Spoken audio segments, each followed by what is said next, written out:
আসসালামু আলাইকুম চেয়ারম্যান সাহেব। ওয়ালাইকুম আসসালাম। তুমি কেমন আছো? ভালো আছে, আপনি কেমন আছেন? আমি তো ভালো আছি। এলাকার কি অবস্থা? এলাকার তো ভালো অবস্থা। রোজা মাস যাইতেছে গিয়া জাকাত টাকাত দেবেন না? হ্যাঁ, দিতে তো হবেই। আপনার নেতা দিতে তো হয়। আমার এলাকার নাম আছে না, জাকাত তো দিতেই হবে। ঠিক জাকাত তো দিতেই হবে। তাই চেয়ারম্যান সাহেব কবে জাকাত দেবেন? জাকাত তো দেওয়া যায়, তাহলে কবে দেওয়া যায়, কি দেওয়া যায়? 10,000 টাকা। চেয়ারম্যান সাহেব দেশের যে অবস্থা, 10,000 টাকা করে দিলে ভালো হয়। জিনিসপত্রের যে দাম, গরিব মানুষের সুবিধা হবে ঈদটা খাওয়ার জন্য। 10,000 টাকা তো দেওয়া যায়, 20,000 টাকা তো দেওয়া যায়। চেয়ারম্যান হইয়া বিপদে পড়ছি, মানুষ দেওয়াই নাকি কোথায় রাজপ্রাসাদ বানাবো হইয়া হইতেছে না। এদার না দিঘাই দি আমার সহদের বলান দেও দি।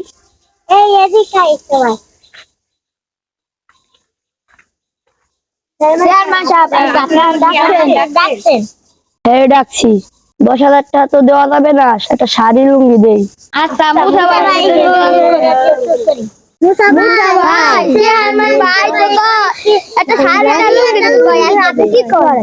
চেয়ারম্যান সাহেব এত কষ্ট করে গিয়া চেয়ারম্যান বানাইলাম গরিব মানুষকে ই করার জন্য, ওরা নিজেই রাজসভা বানাইতেছে, তারপরে ভর্তাছে আলাম আলাম। সে নিজের বাড়ি ভর্তাছে, গরিব মানুষকে সহযোগিতা করে না। আমি তো শুনছি, হাদিসে পড়ছি, শরিয়ত অনুযায়ী ইসলামে জাকাত দিতে হবে, যাতে গরিব দুঃখী মানুষ পেট ভরে খাইতে পারে। কিন্তু চেয়ারম্যান যা করতেছে, একটা লুঙ্গি একটা শাড়ি আমি যদি নিষেধ করি, তাহলে চেয়ারম্যান আমার উপর রাগ হবে।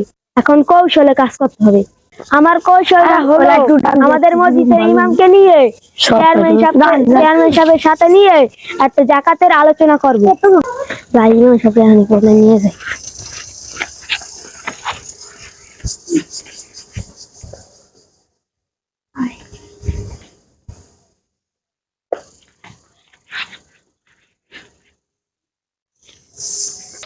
ইমাম সাহেব, চেয়ারম্যান কাছে জাকাতের পরামর্শ লাগিয়ে দেবেন, ঠিক আছে? চেয়ারম্যান সাহেব, এই যে হুজুরে নিয়েছি, হুজুরে তো একটু জাকাতের আলোচনা করেন। এই শালাইটা আমার একটা বাইশ দেবে রে। ইমাম সাহেব তাহলে বসেন। হুজুর, চেয়ারম্যান একটা কড়া মশলা দিয়ে দেবেন।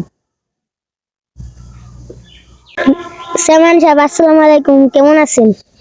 ভালো আছি আলহামদুলিল্লাহ। চেয়ারম্যান সাহেব কি মনে করি আমার ডাকলেন? আমি তো ডাই নাই, মুসা আমার ভাই নিয়ে ডাকছে। মুসা এক কিসের নিকে হুজুরে ডাকছো বলো? চেয়ারম্যান সাহেব, আপনি তো জাকাত দেবেন না, হুজুরে দিয়ে কড়া মশলা দিব, যাতে গরিব দুঃখী মানুষ শান্তিতে এবার ঈদ খাইতে পারে, তাদের হকটা বুঝতে পায়। ইমাম সাহেব, আপনি তো গণ্যমান্য ব্যক্তি, আপনি সময় নষ্ট করতেছি, আমাদের মাফ করিয়ে দিয়েন। আপনাকে যে কাজের জন্য ডাকছি সে কাজটা হলো, চেয়ারম্যান সাহেব তো বড় মনের মানুষ, তাই বড় করে একটা জাকাত দিতে চায়। এখন ইসলামের শরিয়াত অনুযায়ী কিভাবে জাকাত দিতে হবে, যাতে করে গরিব দুঃখী মানুষ তাদের হক বুঝে বুঝে পায়। আলহামদুলিল্লাহ, আমি তো জানি চেয়ারম্যান সাহেবের মন অনেক বড়।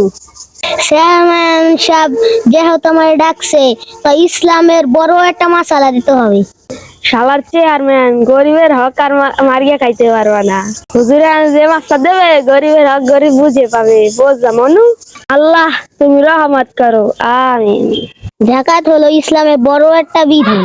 যদি কোনো মুসলমান জাকাত অবিশ্বাস করে, সে কাফের হয়ে যাবে। বুখারী ও তিরমিজি শরীফের হাদিস দ্বারা আমরা বুঝতে পারি, যদি কোনো ধনী ব্যক্তি জাকাত আদায় না করে, তাহলে কিয়ামতের দিন তার ধন সম্পদ আগুনে পোড়ানো হবে এবং তার শরীরে পিঠে কপালে সিল মারা হবে। এবং অন্য হাদিস দ্বারা আমরা জানতে পারতাছি যে যারা ইসলামী অনুযায়ী জাকাত না দিবে, কিয়ামতের দিন তার সম্পদকে পেকো বানানো হবে এবং সেই সাপ তার গলায় ঝুলানো হবে এবং সেই সাপ তাকে কামড় দিতে থাকবে। এবং জাকাত হচ্ছে ধনী ব্যক্তির মালের ময়লা এবং গরিব মানুষের অধিকার। এবং কেউ যদি জাকাত আদায় না করে, এবং কিয়ামতের দিন তার কঠিন আযাব ভোগ করতে হবে। হুজুররা তো মিশা কথা করে না, যদি আমি জাকাত না দেই জাহান্নামে যাইতে হবে। এমন আমার সম্পদ দুনিয়া থাকবে, আমার কোনো উপরও হবে না, সব কিছু আমার ছেলে সন্তান ভোগ করবে। এই টাকা পয়সা যদি আমার কাজে না আসে, আমার কি দরকার আছে জমিয়ে রাখা? সব আল্লাহর কাছে দাঁড় করে দিন। আল্লাহ চেয়ারম্যানের মনটা নরম করিয়ে দাও, সেখানে ইসলামী শরীয়ত অনুযায়ী জাকাত করে। আমিন। এখন আমাদের উচিত ইসলাম অনুযায়ী জাকাত দেওয়া, তাদের গরিব তাদের হকটা বুঝে পায়। এতে করে আমাদের দেশে আর কোনো গরিব মানুষ থাকবে না। হুজুর, আপনি কালকে এই জায়গায় আসবেন, আর নবীজি আমাকে কিভাবে জাকাত দিতে বলছেন এই বিষয়টা আমারে জানাবেন, যাতে করে আমি সঠিক ফিলে জাকাত দিতে পারি। ইনশাআল্লাহ কালকে আমি সঠিক সময় চলে আসব। হুজুর, আপনি যাওয়া আসার আমি খরচ দিয়ে দেব। তাহলে চেয়ারম্যান সাহেব আজকে আমি উঠি। চেয়ারম্যান সাহেব আসসালামু আলাইকুম। ওয়ালাইকুম আসসালাম। এভাবে যদি জাকাত দেয়, আমাদের দেশে আর কোনো গরিব মানুষ থাকবে না এবং গরিব দুঃখী মানুষ সুন্দর মতন ঈদ পালন করতে পারবে। আল্লাহ, তুমি তো রহমানুর রহিম, প্রত্যেকটা ধনী ব্যক্তিকে সঠিকভাবে জাকাত আদায় করার তৌফিক দাও। আমিন।